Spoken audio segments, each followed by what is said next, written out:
Make your media plan smarter with India Today. Presented by CoinDCX, your gateway to crypto.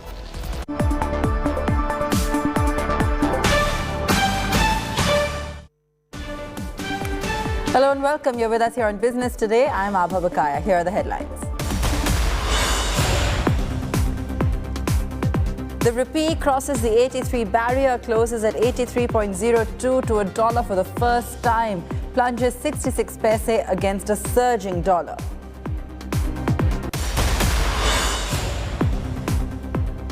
Stock markets continue their winning streak for a fourth straight day as blue chips lead gains. Sensex up 147 points, Nifty up 25, crosses the 17,500 level.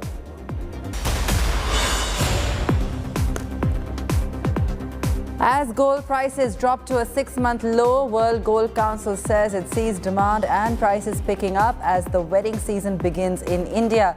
Annual demand seen comfortably crossing last year levels. Tamil Nadu Assembly passes legislation to ban online gambling games, regulation to include rummy and poker or any other game involving stakes. Rolls-Royce jumps on the EV bandwagon, unveils the super luxury electric car Spectra. First deliveries expected in late 2023.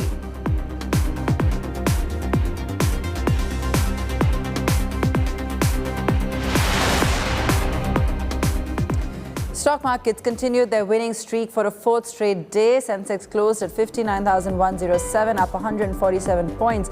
The Nifty shut shop above the 17,500 mark. HDFC, Nestle India, ITC, Reliance and Axis Bank were the top blue chip gainers. On the downside, NTPC, JSW Steel, Bajaj Finserv, SBI and Coal India were some of the top laggards today. Meanwhile, the rupee sank to a historic low against the dollar after the biggest single-day fall in over a month. The Indian currency slipped past the 83 per US dollar mark as surging US Treasury yields prompted a broad rally in the greenback. The festive season is upon us, and with Dhanteras around the corner, gold. The yellow metal has been losing sheen this year, and analysts believe that a price drop ahead of Dhanteras could support retail demand. So how will demand for gold shape up this festive season? We spoke to PR Somasundaram of World Gold Council. Listen in. We saw massive demand for gold last year in the festive quarter, the October to December quarter. What can we expect this time around? Are people going to go out there? Is gold going to see some record sales? Yeah, well, this is always a peak season for gold buying because you have Dhanteras, Diwali, and then lots of wedding dates during this quarter. So traditionally, this is one of the best quarters for gold, always. Other than those 2 years when we had the lockdown, I mean, particularly 1 year, 2020. In fact, 2021, I would say, was one of the best quarters we ever saw in 25 years of our data series. The reason was not hard to find. We had a lockdown, so people couldn't go out and buy. We had lots of savings because there were no other spends. And in fact, we heard it across the country. Most jewelers said, because the weddings were muted affairs, they said people spent more on gold last year. So we saw a record 343 tons last year, which is in that sense equivalent to 150,000 crore of buying. This year again, it's been good monsoon and there is festive spirit all over. People are going to be buying gold.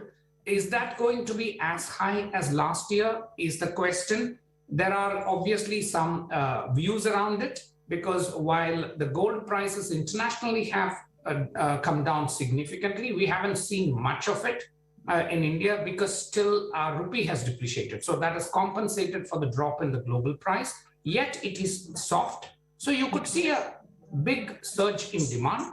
Will it be as high as last year? There are opinions around it.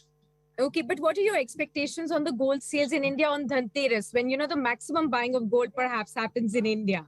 It is always very difficult to estimate on a particular day. There are various figures. We do not have a figure of our own. We do a quarterly research on the data, but we do not have as Dhanteras. But figures range from 30 tons to 50 tons in a day on Dhanteras.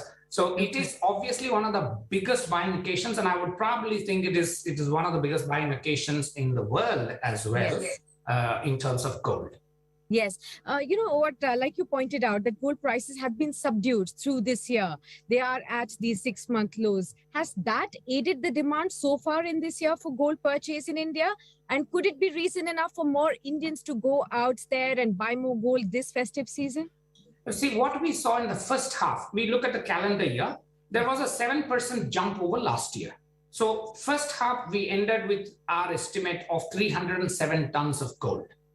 Last year, we bought 800 tons of gold. Yeah. Right? Last year, full year. Now, first half this year was 300 tons, which is 7% more than last year. But then last year was not exactly a good year. Don't forget, it was quarter 2, 2021, one of the quarters we would always like to forget for many reasons.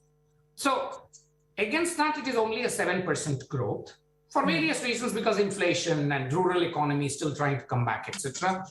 We have seen things have improved a lot over that with good monsoons, etc. Third quarter is always a subdued quarter, although the end of it is seasons like puja and other stuff coming up.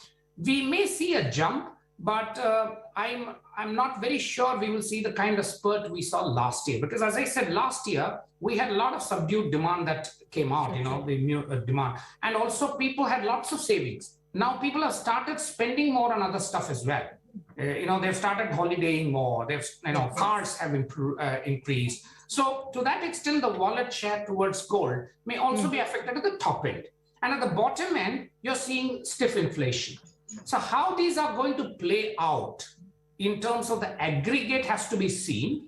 That is why I said it will definitely be a very good quarter, but it will be as good as last year is something we need to wait and watch. We are not very positive. It will still be a very good quarter, but it may not be as high as last year. The Tamil Nadu government has reiterated for a long time that they are committed to banning online gambling. Tamil Nadu Law Minister S. Regupati introduced a bill in the State Assembly to ban online gambling games, which were passed today. We have India Today's Pramod Madhav joining us on the same. Pramod, tell our viewers what happened in the Assembly today. Absolutely. This has been a kind of a menace Tamil Nadu government had to face for a long time, and the Tamil Nadu state government also faced a lot of criticism from opposition, unable to ban online gambling. What happened earlier was that two separate amendments were brought in, but those were struck down by the court because it was not done in the proper manner, and finally Tamil Nadu government went ahead, a cabinet decision was taken, then it was sent to the governor, who promulgated the ordinance on October, and finally it has been passed in the assembly today. How did the Tamil Nadu government decide to do this, Pramod? Certainly, the Tamil Nadu government has also given an explanation that this was a kind of decision which was taken after a proper recognition. For instance, a retired Justice Chandru, a committee was created, and he was the one who gave in various information about the ill effects of online gambling. And also, Tamil Nadu government said that a discussion was held with the parents and teachers before deciding to go ahead and regulate online gaming as well. Right. And what are some of the punishments mentioned? Yes, now the punishment that has been stated in this particular bill which has been passed today is that if you are found guilty of playing online gambling, you will have to pay a fine of Rs 5,000 or 3 months imprisonment or both. And if you are found guilty of advertising online gambling, it's 5 lakh fine or 1 year imprisonment or both together. Thanks for that. Now, while the government may be the biggest employer in the country, the private sector is not far behind. A deep dive into employment numbers by the Business Today TV research team throws up some surprising data. Indian Army, Indian Railways, two of the biggest employers in the country. While the number of active personnel in the Army is estimated to be more than 14.5 lakh. The Railways has more than 12 lakh employees. The third largest employer, Police, employs 11.33 lakh. However, there are many listed companies which also have lakhs of employees. Business Today TV has compiled a list of India's biggest employment providers in the listed space. There are as many as 13 listed companies with more than 1 lakh employees.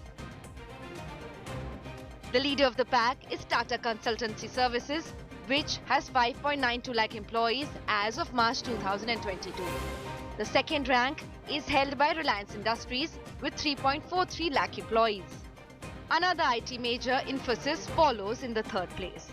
The biggest listed PSU employer is Coal India with an employee strength of 2.48 lakh. It is followed in the fifth place by the country's largest bank, State Bank of India. Wipro, SIS, HDFC Bank, HCL Tech and Tech Mahindra complete the top 10 employers list. As many as 20 listed companies have more than 50,000 employees. Among them, 7 are government companies and the rest are private firms. Bureau Report, Business Today Television. Let's take a very quick break on that note. Back with more on the other side.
Make your media plan smarter with India Today Live TV on your connected devices.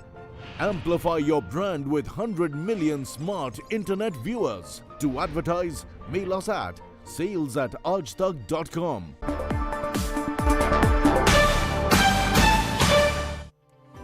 Welcome back. The highest food prices in 42 years have pushed consumer inflation to a 40-year high in September. CPI rose to 10.1% in September against 9.9% in August. The index is expected to rise further in coming months. Food costs jumped 14.6% in September. That's the biggest rise since 1980, with bread, cereals, meat and dairy prices skyrocketing. Energy and transportation costs also hit the public quite hard. Prices have been affected by a weakening pound as well as supply problems arising out of the war in Ukraine. What makes a city like Surat or Indore a smart city? What lessons can India take from other smart cities of the world? Our tech editor Ayush Alabadi had an exclusive conversation with the CEO for Smart Infrastructure and the managing board member at Siemens AG, Matthias Rebellius, in Siemensstadt, Berlin. Well, on Tech Today, I have a very special guest with me here at the Siemens HQ in Berlin, Matthias Rebellius. Thanks so much for joining us on Tech Today. Yeah, hello everybody out there, so it's good. Matthias, you've worked so much in smart cities, and in India, we have a very robust smart cities plan. But from a technology perspective, I wanted to understand what are the true parameters that Indian cities should be working on to make them truly smart using technology?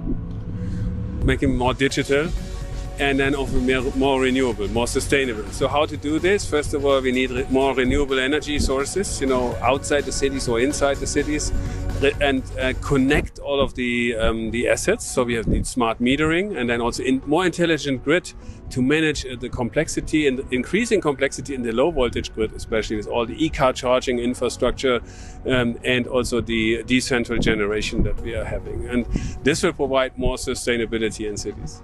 I think that's fascinating. You mentioned EVs as well. Now, we've seen a lot of EVs here at Siemensstadt, but of course, we are trying to push for EVs in India in a big way as well. Charging infrastructure, range anxiety. Are there things out there in terms of smart mobility that tech companies like Siemens have to offer as well, which can make the whole process a lot more efficient? Yes, we also talk about the hybrid world. That does not mean that we have hybrid cars only, but we live in.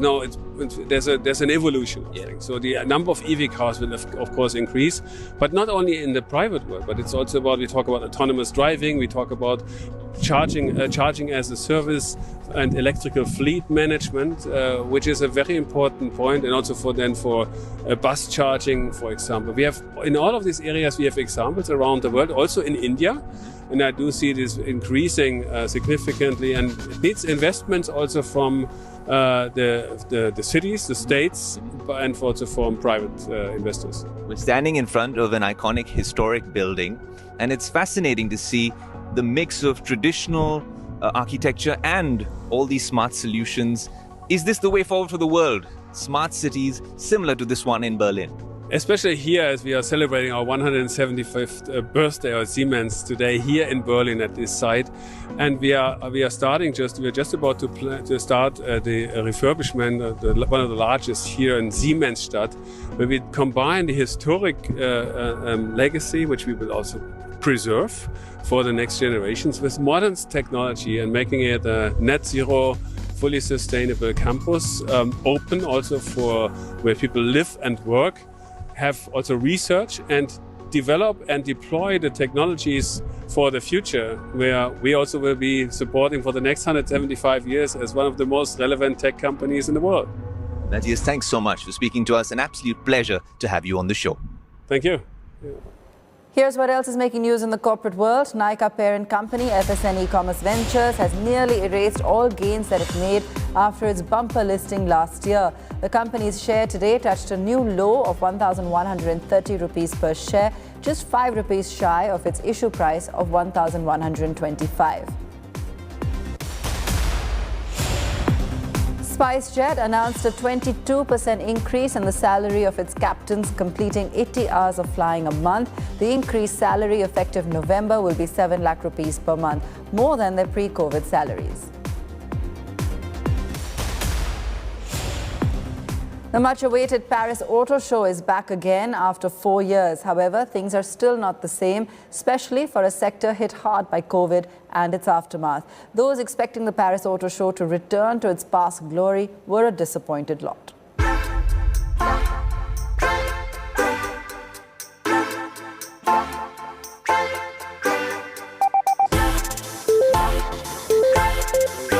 One of the biggest auto shows in the world, the Paris Auto Show is back after 4 years. The glitz, the glamour, the showbiz is all there. What is not are the cars.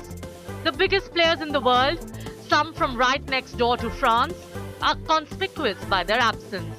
The Germans, the Italians, none of the Uber auto brands like Mercedes, BMW, Volkswagen, Ferrari, Alfa Romeo are in attendance, all saving money in uncertain times.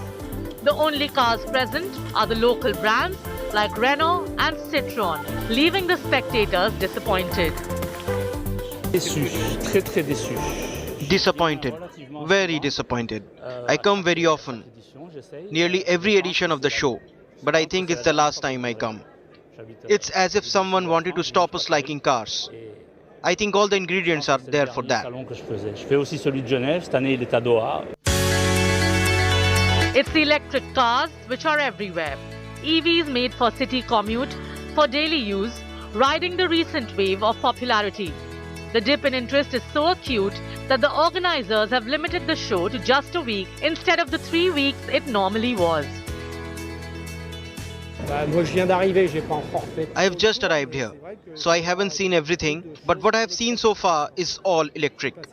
I haven't really seen any fuel-powered cars. You see, there's an evolution. There are some fan favorites though, like this 1000 bhp racing monster carved out of a Fiat Multipla. The car's been created by 2 French YouTubers thanks to their subscribers.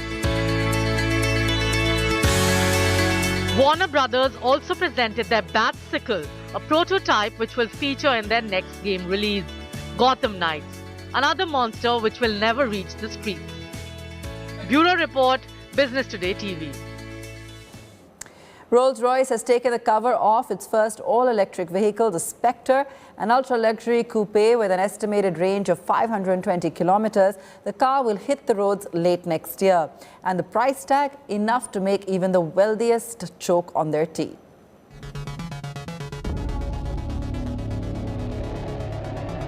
For a brand as British as James Bond, it's no wonder that even the model name has been lifted off the 2015 British spy thriller Spectre. Super luxury car maker Rolls-Royce has unveiled its first ever fully electric coupe, the Spectre, more than 120 years after their founder predicted an electric future for his cars. In an interview published in the Motor Car Journal in April 1900, Charles Rolls described electric propulsion in terms that over a century later rings true. He said, "The electric car is perfectly noiseless and clean. There is no smell or vibration, and they should become very useful when fixed charging stations can be arranged." He said, "I do not anticipate that they will be very serviceable, at least for many years to come." This is not only an important day, it is a very special day for us because it goes back to the year 1900 when one of our founders, Charles Rolls, made a prophecy. And that prophecy was that electric drive is a perfect fit because it's clean, it's noiseless, and once charging is able and is fixed, the charging problem, then this is the ideal propulsion for a car. Despite measuring nearly 5.5 meters in length and weighing nearly 3 tons, Spectre can accelerate from 0 to 60 miles per hour in just 4.3 seconds and is expected to have a range of 520 kilometers. Final figures for the range will only be confirmed after it completes more than 2.5 million kilometers of test driving, simulating more than 400 years of use. On board, technology includes 18 different sensors that monitor the suspension, steering, braking and power to keep the car cable when cornering on any road surface. I think we are coming at the very right moment, and everything you experience in the car gives you that pleasing feeling of riding on a magic carpet ride, wafting through the country, flight on land in electric form. Available options including thousands of softly illuminated stars in the doors, roof lining and dashboard, and original artwork.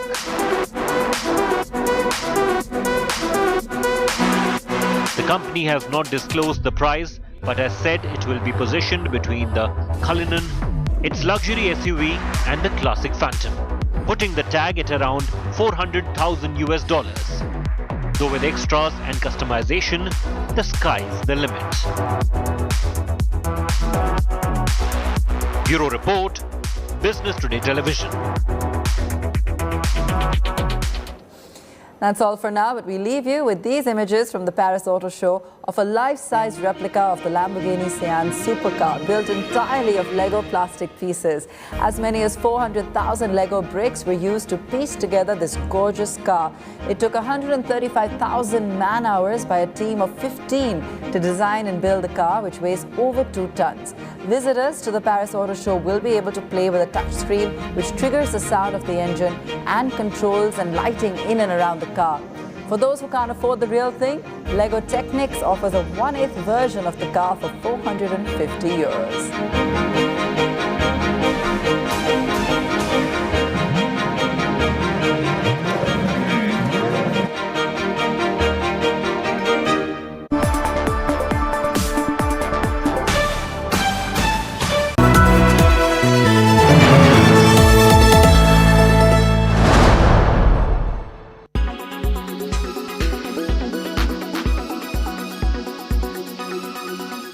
Imagine this very rich friend who often guilt-tripped you into paying for them. Well, this is the same rich friend who otherwise would spend exorbitant amounts of money into their lavish lifestyle. But every time when it comes to going out with you, then they would remember on how they've got to save money and make you spend for them. Is it fair for your rich friends to piggyback on your limited resources? No, right? Well, this is exactly what rich nations are doing with less wealthy ones when it comes to carbon emission penalties. Experts call this carbon colonialism. Carbon colonialism is basically when rich countries live at the ecological expense of other countries. So simply put it, these rich and industrialized countries produce carbon on a large scale. But instead of finding ways to curb carbon production, they turn to poorer nations to compensate for their emissions. For example, in 2018, Germany stopped and banned domestic production of hard coal, which emits a lot of carbon. But German power plants continue to import hard coal from countries like Colombia and South Africa. Well, they could have easily found an alternative source of energy to replace coal, but instead, they rerouted it through other countries where increased production of coal would damage that country's ecology. Industrialized countries also import crops and meats from these underdeveloped ones. These underdeveloped countries end up clearing their rich forests for more land to grow crops or rear cattle because they need foreign exchange. Brazil and Indonesia are two big examples who are victims to this trade.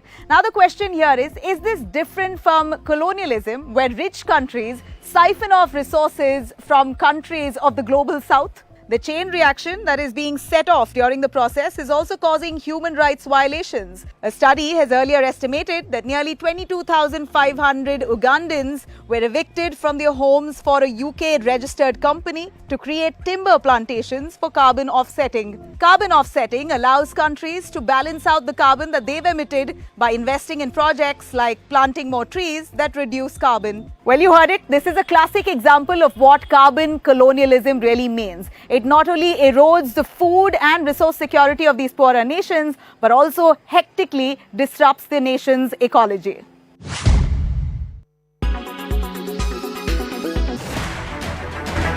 I don't read the news. I read between the lines to tell you the true version of events, the true story of our times. To document grief, the toughest assignment for any journalist to be. From those who matter. Women politicians going to stick up for each other. Of those who should matter. I document the truth. I don't distort the truth. I don't glamorize the truth. I don't gloss over the truth. The ghosts of India's contentious medieval history have come knocking again. I hustle for the truth on the ground, in the newsroom.